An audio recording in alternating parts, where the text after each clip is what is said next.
তো আমার মনে হয় না যে ইনকামই আমি করি না কেন পুরোটাই আমাকে খরচ করার জন্য আল্লাহ পাক দেননি।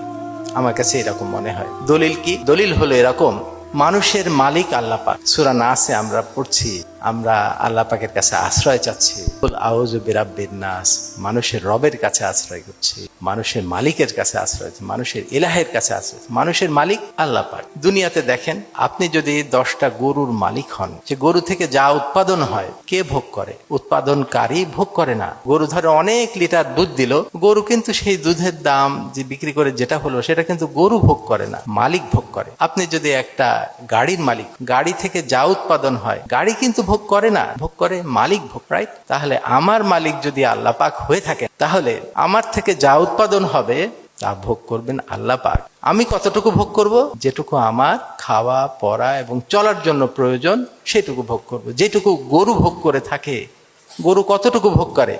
সে তার খাওয়া, আশ্রয়, এটুকুতে যে খরচ হয় সেটুকু সে ভোগ করে, বাকিটুকু কিন্তু মালিক ভোগ করে থাকে, রাইট? এটা একটা দলিল। আর একটা দলিল কি? আল্লাহ পাক এক জায়গায় বলছেন, তোমাদের কাছে টাকা পয়সা এবং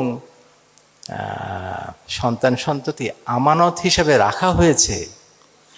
আমানত। এখন আমানত মানে কি? আমরা কোথায় দুনিয়াতে দেখেন, কোথায় আমরা আমানত রাখি? টাকা পয়সা আমরা ব্যাংকে আমানত হিসাবে রাখি, রাইট? ধরেন ইসলামী ব্যাংকে অনেক কোটি কোটি টাকা রয়েছে, ইসলামী ব্যাংক কি মনে করে সেই টাকা তার?